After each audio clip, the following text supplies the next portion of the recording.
Yang kelima, Menteri Kelautan dan Perikanan, Ibu Susi Pujiastuti. Nggak usah lari-lari, Bu.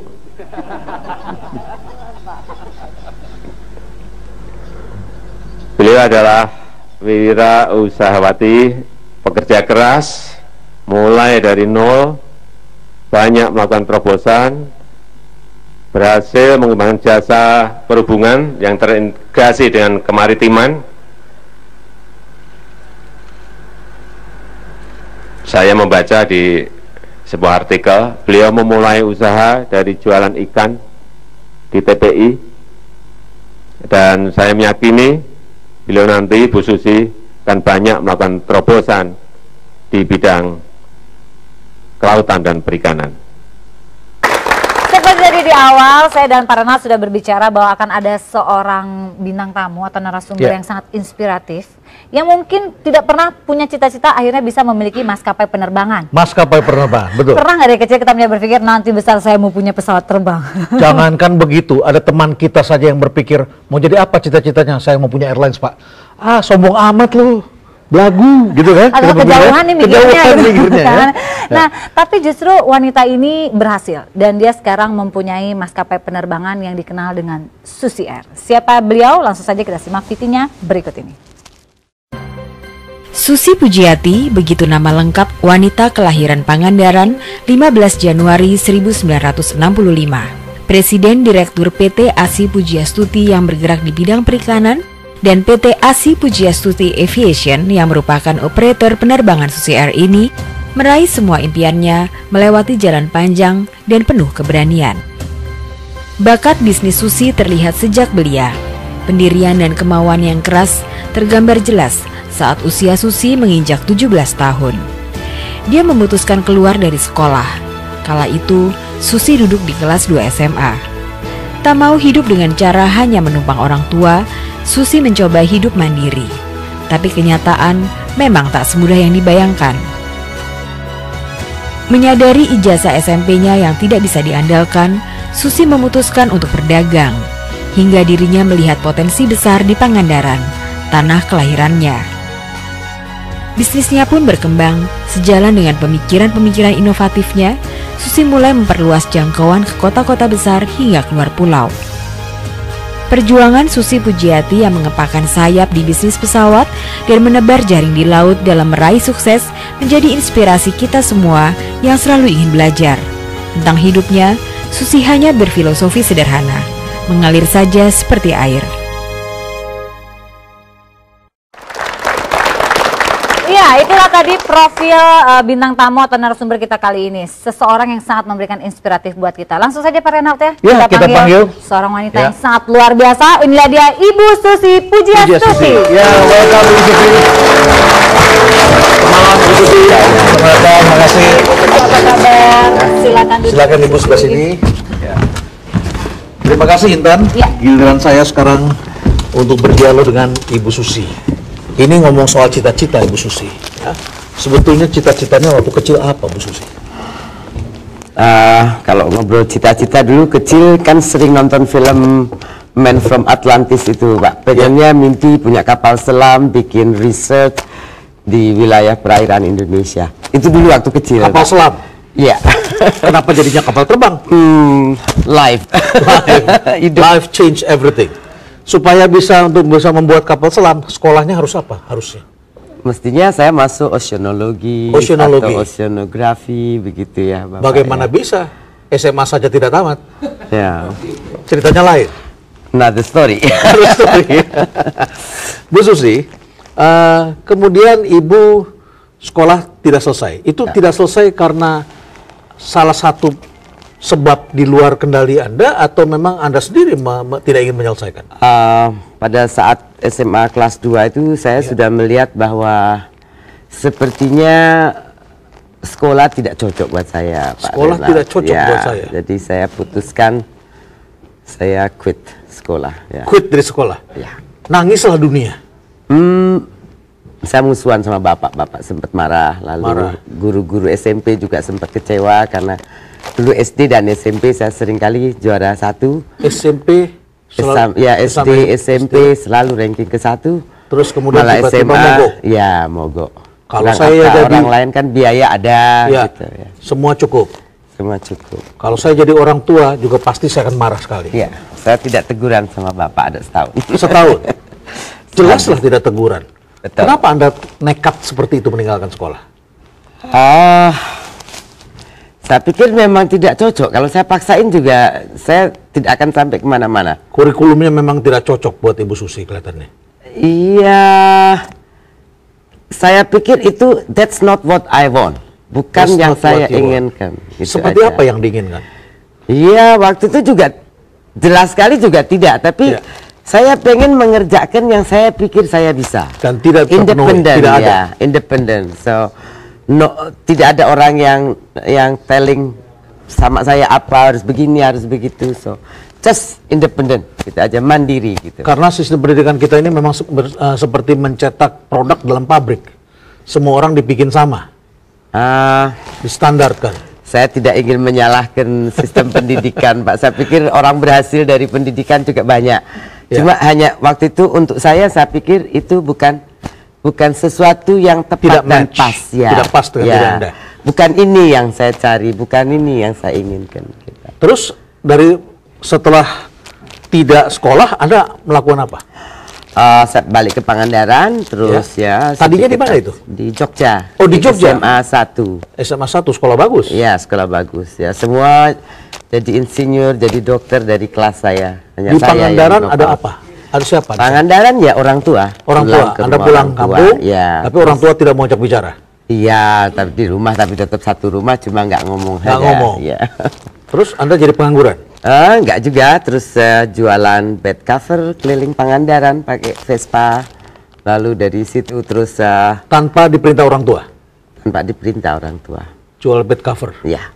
Sulit? Saya pikir ya pengen punya duit sendiri. Sulit tidak ya, convincing orang yang di Pangandaran untuk beli, bayar 3 bulan, nanti saya dapat bayar setor ke. Berarti Anda harus punya modal dulu? Ya. Dari mana uangnya? Ya 750.000 waktu itu dari jual gelang. Jual gelang? Ya. Jadi Anda punya gelang? Kalau Dua. zaman dulu gelang keroncong kalau nggak salah namanya. Ya gelang seperti koye gitu, Bapak. Ada Anda ada jual? berliannya. Oh, ada berliannya? Sedikit ya. Orang tua nggak tahu dijual itu? Tahu. Oh, tahu. Saya minta izin, ya ibu bilang itu kamu punya, silahkan saja. Silahkan aja dijual, terus kemudian jual bed cover. Ya. Berapa lama? 1 tahun, setengah tahun, 1 tahun kira-kira. Terus kemudian jualan hasil bumi, cengkeh. Cengkeh? Lalu ketemu suami, kerja ikan, ya jualan ikan. Jualan ikan? Ya, terus setelah 1 tahun, 2 tahun, tahun kedua, saya mulai kerja sendiri karena selalu bilang 1 kapal 2 nakoda tidak bisa. Ya. Jadi Ini jual ikan maksudnya jual ikan bagaimana? Jual ikan di... beli dari nelayan, Beli dari lalu kita nelayan. bawa ke pasar ikan, ke Ciroyom waktu itu, Bandung. Atau ke Cilacap udangnya, ke eksportir. Pakai skuter? Enggak, pakai mobil sewa, mobil sewa. Sewa mobil truk atau... Ya, pick up? Chevrolet atau pick up L300 seperti itu. Jadi Anda beli di Pangandaran, Ya, bawa ke Bandung atau ke Cilacap. bawa ke Bandung, Ya. Cilacap. Ikan apa itu? Macam-macam, dari tenggiri, kakap merah, sampai semua ikan yang ada Semua bisa ikan. jual, ya kita beli, kita jual. Itu setelah 2 tahun sendiri Sampai tahun 85 saya mulai pindah ke Cirebon. ke Cirebon. Karena tadi satu kapal tidak bisa 2 nakoda. Ya. Saya putuskan untuk ini sendiri, untuk jalankan sendiri. Jalan sendiri. Ya, di Cirebon, Pantai Utara. Itu tidak ada keluarga, tidak ada saudara ke Cirebon? Tidak ada. Pergi aja sendiri? Ya, sama anak, sama pembantu. Anak Sama saya masih kecil, 2 tahun. Ini mengingatkan saya pada film Music of My Heart. Ketika seorang ibu meninggalkan keluarganya, hanya bawa anaknya 2, kemudian Anak 1. akhirnya dia pindah ke kota itu dan dia mulai sesuatu yang baru. Ya. Di Cirebon, kita mulai sesuatu yang baru di Cirebon. Apa yang Anda lakukan? Masih ikan juga? Ya, beliin udang sama Ya. kodok. Udang, saya kodok. naik sepeda motor, biasanya cari kalau sudah ada. Saya waktu itu pinjam truk dari Siver, Ya. dari perusahaan yang saya kirim kodok sama udangnya. Lalu saya pak, saya bawa Jakarta, berangkat jam 3 sore dari Cirebon, berhenti di Losarang, Pamanukan, Kerawang, lalu sampai di Tanjung Priok jam 5, jam 6 pagi. Lalu ya istirahat, mandi sebentar, udangnya atau kodoknya diproses. Pagi-pagi jam 8, biasanya jam 9 sudah selesai, saya pulang lagi. Hari begitu naik truk. Susah sekali hidupnya ya, keras sekali hidupnya. Saya tidak pikir itu susah. Sekarang kalau lihat memang saya pikir gila, bukan susah, keras sekali gila. Hidup seperti itu. Itu Tanjung Priok, truk Pantai Utara itu kan bus besar banyak ya. Lampunya, klaksonnya, sambil menyambar jalan kecil, banyak korban di sana. Kecepatannya gila ya. Dan Anda di truk itu duduk sama supir. Duduk sama supir? Ya. Aman? Aman ya. Sudah kenal dengan supir? Iya, ya, supirnya baik-baik. Supir baik-baik. Kita berpikir jangankan supir truk, angkot aja kita takut. Saya juga bisa supir truk, jadi supirnya. Oh, Anda bisa supir truk? Bisa. Anda wanita besi rupanya nih, tangan Saya besi. bisa supir. Oke, kemudian Anda masuk berapa tahun itu? Anda bawa ke Tanjung Priok? Sampai tahun 87 atau 88. Itu untuk diekspor? Untuk ekspor. Untuk ekspor? Ya. Ikan hidup atau ikan mati? Enggak, kodok sama udang yang mati ya. Kok yang sudah di es lah. Di es ya. Di es. Ya. Oke, dari situ apa yang dilakukan selanjutnya? Dari situ saya mulai merambah ke Sumatera, beli udang di Sumatera juga. Karena di Jawa sudah Di mulai berkurang. Lampung, enggak, di sana banyak tambak-tambak. Oke, di Lampung betul. Ya. Ya. Terus Jawa masih jalan, tapi kita mulai merambah juga ke Lampung. Kerja sarang burung juga sebentar. Nah, tahun 91 anak saya makin besar, harus masuk sekolah, jadi saya putuskan kembali ke Pangandaran. Anda kembali ke Pangandaran? Iya. Apa yang dilakukan di Pangandaran? Ya sama, beli ikan, beli udang juga, cuma sudah bisa dari suami, jadi saya jalan lagi di Pangandaran sendiri. Demi anak supaya dapat sekolah yang baik? Ya, supaya dia nggak adventure lagi kan, keliling-keliling nomaden. Anak-anak sekolahnya benar? Alhamdulillah ya, sekarang sedang belajar terbang. Tapi dia juga sama, SMA-nya juga nggak selesai. Pak Renald. Mudah-mudahan yang nomor 2 dan nomor 3 bisa selesai. Mudah-mudahan. Iya. Tapi kalau tidak selesai ya tidak apa juga, karena sejarah berulang. Ya, saya pikir as long as mereka mau responsible dan konsisten dengan itu yang jauh apa lebih penting. Yang mereka kerjakan, mereka tahu dan mengetahui segala konsekuensinya, itu saya rasa tidak ada masalah. Tidak ada masalah. Ya, ujungnya seperti bapak saya juga bicara ya, kalau kamu pikir itu yang terbaik ya lakukan, tapi semua resiko kamu tanggung. Resiko Seperti ditanggung. itu, ya. Oke, kemudian dari situ masuk ke ikan hidup. Belakangan kan mulai trennya berubah Pak, dari kalau dalam perikanan kan kita pertama nyari value Pak, value-nya kan bertahap, berlevel-level. Yang level termurah ikan asin, itu biasanya para nelayan kerjakan, kemudian ikan kalengan, naik lagi ikan beku. Nah, waktu itu kita mulai menjalanin ikan beku dulu, ekspor tahun 96, sewa pabrik di Sukabumi pertama. Jauh sekali Pangandaran Sukabumi. Iya, karena di Pangandaran nggak ada pabrik. Nggak ada pabrik. Renald ya. Nah, setelah saya sewa di Sukabumi, berhasil ekspor pertama dari Sukabumi tahun 96. Ya. Nah, kemudian saya ekspor lagi, 95 ekspor pertama. Kemudian ada orang Jepang dan Korea yang janji kerjasama, saya bangun pabrik Pangandaran. Oh, karena ada kerjasama? Ada kerjasama, tapi ujungnya orangnya nggak nongol Pak. Jadi saya uangnya habis, berhenti lagi saya jadi pemain lokal lagi. Pabriknya udah jadi, tapi kurang modal kerja? Ya, nggak ada modal kerja, ya berhenti lagi setahun. Ya.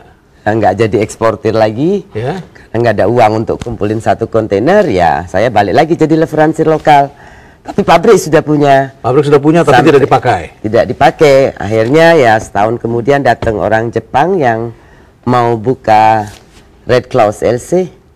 Tahun 96 bulan Mei kita dapat LC pertama 270.000 US. 270.000 US dari Jepang ya. Baik, Intan, saya ingin menggali lebih jauh. Ya, ini sudah kelihatan airnya begitu, ketemu batu mentok dia belok begitu. Ya. Tapi saya kira ini banyak hal yang nanti kita bisa pelajari lebih jauh. Ya, cukup menarik perbincangan Pak Renald dengan Ibu Susi. Dan ada satu hal yang menarik, belakangan ini ada iklan ya, yang membandingkan antara saya dengan orang bejo, ya, karena saya dikenal dengan tema iklannya dulu adalah orang pintar, tetapi katanya bejo lebih pintar dari orang pintar katanya, begitu ya, lebih beruntung, bejo lebih beruntung. Itu ada benarnya mungkin, tapi pertanyaannya adalah kenapa ada orang yang namanya orang beruntung? Seneca itu pernah mengatakan, Intan, bahwa luck is somewhere when opportunity meets preparations. Ya, opportunity meets preparation. Kemampuan membaca peluang, tapi membaca peluang ini kadang-kadang ya nggak terbaca juga begitu. Kita cuma kerja-kerja aja begitu ya. Tapi ada preparation, persiapan. Persiapannya sudah ada, pabriknya. Ya, pabriknya sudah ada, tapi uangnya nggak ada.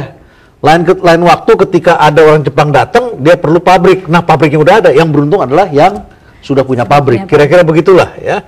Makanya pepatah Jepang itu pernah mengatakan, kepiting itu tidak pernah membuat lubang lebih besar dari ukuran tubuhnya. Tetapi di dalam ilmu manajemen dikatakan, buatlah kandang yang lebih besar dari ukuran tubuhmu, sehingga kemudian kamu punya ruang gerak lah. Begitulah kurang lebih. Ya. Baik, makasih Intan. Baik, Pak Ronald. Bu Susi, ya cocok lah kalau cita-citanya tadi ingin ocean ya, jadi larinya ke ikan begitu kan? Ya. Tapi kan berbeda, Pak. Berbeda, ya. Ini bakulan, yang itu science. Tetapi lebih berbeda lagi. Kenapa jadi ke pesawat terbang? Setelah saya di perikanan, ya, saya melihat bahwa tadi value seafood itu bertahap. Yang termurah ikan asin, naik ikan kaleng, ikan frozen. Ya. Kemudian frozen added value product, jadi yang dibikin tempura atau macam-macam. Sashimi. Ya, nah yang termahal itu yang bisa dibuat sashimi, yaitu harus hidup dan fresh. Ya, fresh. Jadi within 24 hours kita sudah bisa deliver sama customer. Sejak ditangkap dalam tempo 24 jam harus sampai ke customer. Ya. Persoalannya dengan lack of infrastructure di negeri kita ya Bapak, kan jadi kalau kita mau bawa dari Pangandaran ke Jakarta saja 12 jam. 12 jam, ya. Nah, yang matinya 10 sampai 25%. Oh, harga lobster mati dan yang hidup jauh sekali. Yang hidup misalnya 400, yang mati hanya 100.000. Itu kalau enggak bau, kalau bau buang. Bau buang. Ya. Kalau udah bau masih bisa dijual. Ya, jadi saya pikir satu-satunya untuk breakthrough distance, mengurangi angka kematian, ya harus punya pesawat. Punya pesawat. Cuma 4 tahun keliling ke perbankan, tidak ada yang percaya. Tidak ada yang percaya. 2000 sampai 2000. Saya juga kalau jadi bankir nggak percaya.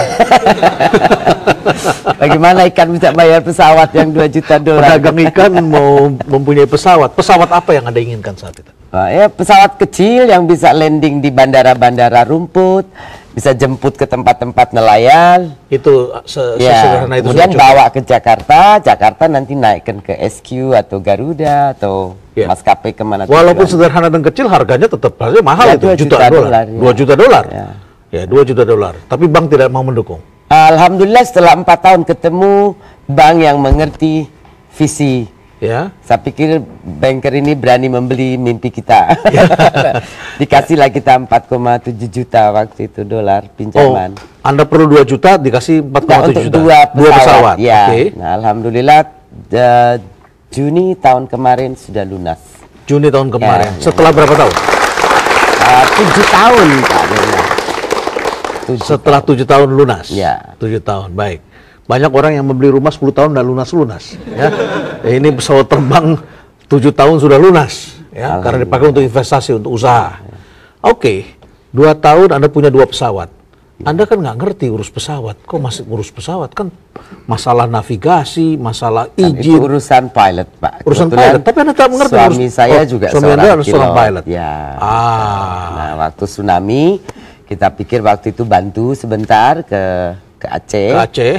Nah, rencananya 2 minggu, bawa uang ya sedikit 400-an gitu. Jadi Anda ke Simelu ya waktu itu ya? Ya, kenapa? Aceh, Simelu? Melabo sama Simelu. Melabo, kenapa Simelu, saya itu karena ada sedikit history dengan Aceh waktu itu. Ya. Kita buat konsep sustainable development, integrated di bidang perikanan.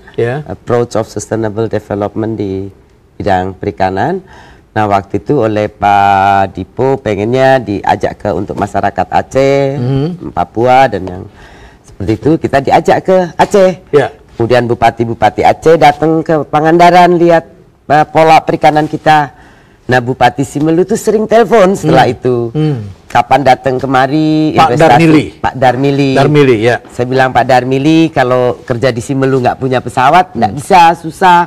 Bisa beli, nggak bisa bawa keluar. Kan ujungnya kita mesti jual, bukan untuk makan saya beli. Jadi nggak bisa. Nah, 2 minggu sebelum tsunami, beliau juga telepon lagi.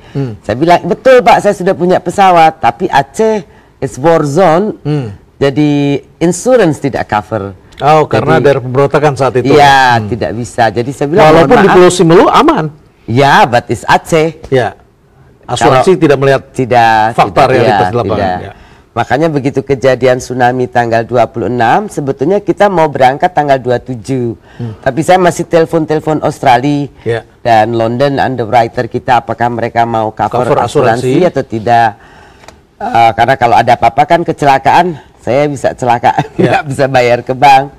Jadi akhirnya ya tanggal 27 malam saya bisa dapatkan cover ya, ini karena bencana dunia. Jadi dengan premi normal atau premi normal, oke. Jadi for humanitarian reason kita di cover. Akhirnya berangkat tanggal 27 malam itu juga ke Medan. Kemudian kita landing pertama kali di Melabo tanggal 29. Ya, kasih bantuan ya, terus terbang selama 2 minggu. Setelah 2 minggu rencana kita pulang lagi, balik ke perikanan, duitnya juga habis kan Pak. Karena terbang gratis ya. Jadi kita pulang, tapi ternyata banyak NGO juga, please keep your aircraft here, we need it gitu. Jadi ya akhirnya kita charterkan sama mereka. Jadi awalnya karena Anda punya sesuatu dengan Aceh, tetapi sebenarnya tidak bisa jalan, tapi setelah tsunami Anda masuk untuk humanitarian, untuk bantuan sosial, untuk bantu 2 minggu. Ternyata sesampainya di sana, NGO ini memerlukan pesawat untuk pesawat kecil. Ke Simelu, ke Melabo gitu. Ini teman-teman mesti mengerti, saya kebetulan pernah masuk juga ke Simelu pada saat lagi bencana itu, dan memang tidak mudah. Ya, bandaranya juga retak saat itu, infrastruktur belum bagus, ya. Dan kemudian kalau kita mau mendarat itu harus ada pasukan pengusir kambing, ya, kambing dan kerbau. Ya, kasih alarm keluar semua, dan pada saat itu tidak banyak pesawat terbang besar yang bisa masuk, hanya pesawat yang kecil-kecil. Ya, masuklah ke sana. Setelah itu, dan kemudian NGO ini memerlukan untuk charter atau apa? Ya, untuk ke sana lagi. Ya saya bilang saya tidak bisa lagi, saya harus balik ke pekerjaan saya. Saya bilang saya sudah tidak ada uang lagi, dan mereka no we pay right now. Oke, ya udah akhirnya kita jadi bawa penumpang sekaligus cari ikan. Ya, bulan April saya mulai bawa perahu dari Jawa. Ya, kapal. Untuk encouraging orang Simelu kembali ke laut. Ya. Tapi sampai bulan Agustus baru mereka mau balik ke laut. Setelah mereka merasa tenang. Ya. Ya, dari situ kita mulai beli perikanan hasil lobster Simelu dari harga 30.000, begitu kita beli jadi 100.000, mereka juga sangat senang. Ekonomi membaik. Iya. Ya, saya ingat saya pernah makan lobster di rumahnya Pak Bupati, Darmili, Pak Darmili. Jadi saya sangat familiar dengan alam di Pulau Simelu yang kalau Anda ke sana, ini daerah masih terpencil, tetapi sejak tsunami daerah-daerah ini di Aceh, saya kira Aceh menjadi provinsi dengan infrastruktur terbaik di Indonesia saat ini. Kira-kira begitu, Intan?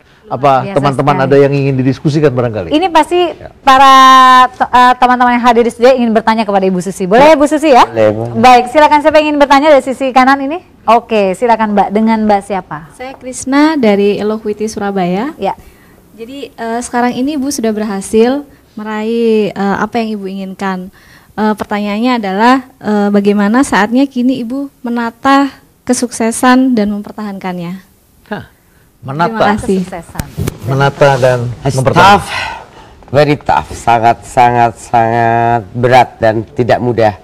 Kalau tadi Mbak tanya apakah ini yang saya inginkan, the time waktu itu saya tidak tahu apakah itu yang saya inginkan. Kadang-kadang kalau lagi banyak masalah juga, apa benar ini yang saya inginkan? Just do it. Apalagi jadi just do it. Just do it, tapi ya ujungnya begitu besar begini dengan 45 pesawat, kurang lebih 150 sampai 200 flight per hari.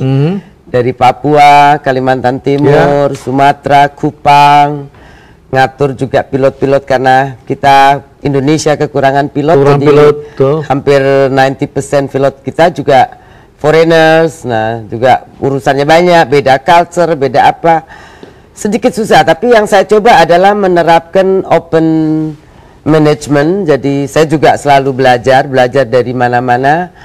Kadang-kadang kita belajar tidak perlu dari orang yang pintar atau berpendidikan atau punya gelar sarjana. Anda bisa belajar manajemen dari semua orang. Kadang-kadang kasih contoh cerita pada saat meeting dengan manajemen, sebuah pengalaman. Saya punya pembantu, Pak Renald. Pembantu ini tidak pendidikan, SD pun tidak selesai. Satu hari saya lihat ada rokok, tisu, air putih di setiap meja di rumah saya. Sebelah tempat tidur, di kamar mandi, di ruang tamu, di ruang kerja, pokoknya dia semua yang kira-kira saya akan ke sana dia taruhin, Mbak. Satu rokok, satu air putih, satu tisu, pokoknya semua kelengkapan saya di situ. Kebiasaan dia sudah dikenali oleh dia. Nah, saya tanya sama dia, kenapa kamu taruh gitu, kan banyak, katanya. Lah nek mboten jenengan rak nyeluki kula mawon, katanya gitu, Pak. Jadi kalau nggak saya gitu kan nanti bentar-bentar manggilin saya nggak bisa kerja, kata dia. Jadi saya bawa satu pak, saya taruh 5 menit pun nggak nyampe seluruh rumah selesai. Jadi sehari saya nggak ganggu dia, katanya. Pinter ya orang itu ya? Ya, saya bilang itu very smart, Pak. Jadi preparation tadi dia prepare to anticipate supaya tidak dipanggil, tidak diganggu. Dia juga kerja lebih tenang. Karena kalau tidak pasti ibu sebentar-bentar panggil saya, Mbak rokok, Mbak air, Mbak ini. Jadi dia taruh semua, tek. Ya. Saya kira nih anak buah saya mesti belajar bagaimana caranya. Oke, sudah. Ya. Saya kira ya. Jadi preparation open, being prepare gitu, itu luar biasa. Luar biasa. Sudah terjawab ya, Mbak ya. Oke, dan kita masih punya satu penanya lagi ya, Bu Susi ya. Oke, silakan dari sisi kiri.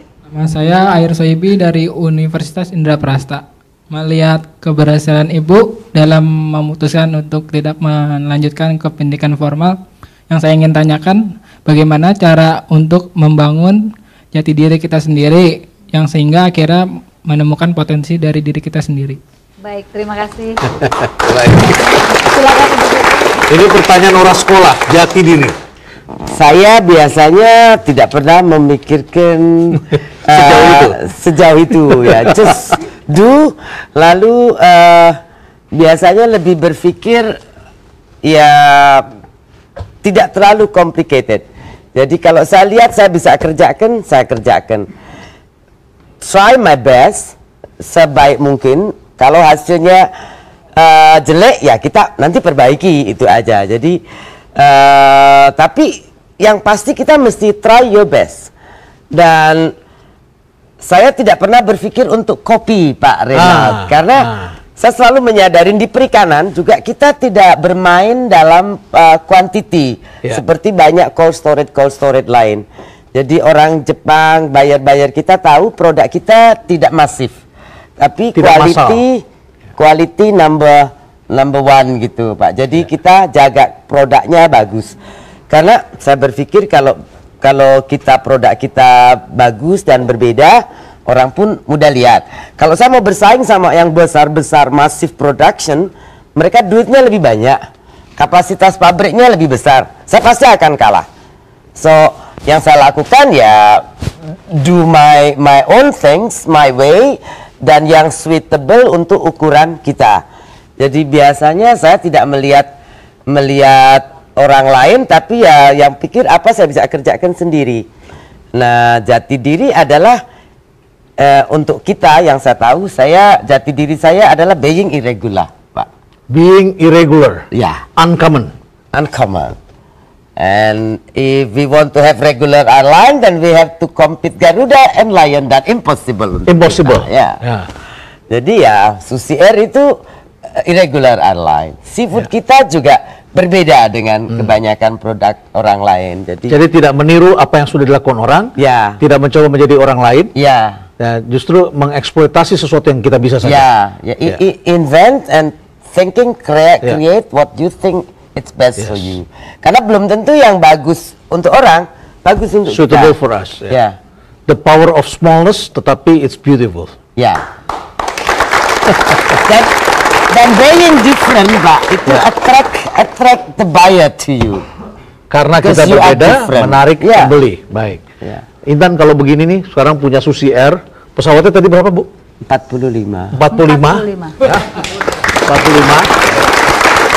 Terbayang nggak, Intan? Kira-kira tokoh yang idolanya siapa tuh kalau kayak begitu tuh? Kalau punya pesawat terbang. Kira-kira menurut Intan idolanya siapa kira-kira kalau? Diri sendiri rasanya kalau kayak gitu ya. Punya 45 pesawat Ya. terbang ya, luar biasa.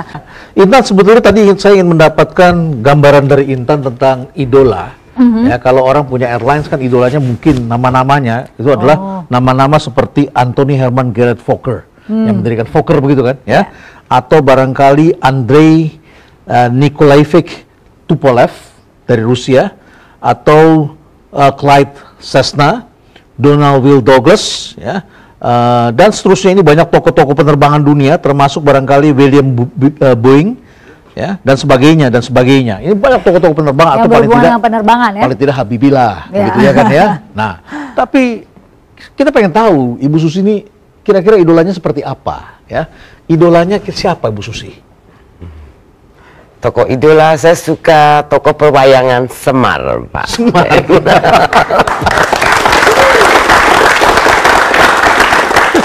Semar. Ini kok punya pesawat, punya industri pesawat, ekspor keliling dunia, tetapi kok Semar? Why Semar? Semar itu sebuah apa, gambaran dari bagaimana kebijakan, kegetiran dibungkus dalam kelucuan dan simplicity, Pak. Simplicity. Being Semar, ya. Jadi kalau kita lihat falsafah hidup dia, cara dia menghadapi prahara dan ya kejadian-kejadian di sekeliling dia, mengasuh anak-anaknya, dia buat begitu, sebetulnya sangat bijak, Pak. Sangat Tapi bijak. cara dia begitu simple dan funny dan lucu, sehingga kebijakan, kegetiran, keinian dunia Kesulitan, itu semua semua itu dihadapi menjadi dengan ringan. Ya, simple dan mudah dimengerti, Pak. Dari Dan- mana Anda dapat ini semua? Saya dulu kecil memang suka nonton wayang. Nggak modern banget. Nggak apa-apa. Kita bangsa yang besar adalah bangsa yang harus mengakui atau menghormati warisan budaya bangsanya. Ya, betul, Bu Susi, ya? Nah. Baik, Bu Susi senang nonton wayang. Ya. Wayang kan tengah malam, wayang kulit Ya, dan goro-goro tuh biasanya jam 1 malam kan, Pak. baru keluarnya. Ya, jadi saya kalau nonton ya ndak sore, jam 1 baru nonton. Anda anak SMP sudah nonton Iya. wayang kulit jam 1 malam. Bandel deh rupanya kecilnya, ya. Pergi sendiri atau dengan teman-teman? Ya, sama teman-teman. Sama Ya, kakak, saya adik. juga sangat beruntung karena bapak orangnya sangat demokrasi, Pak.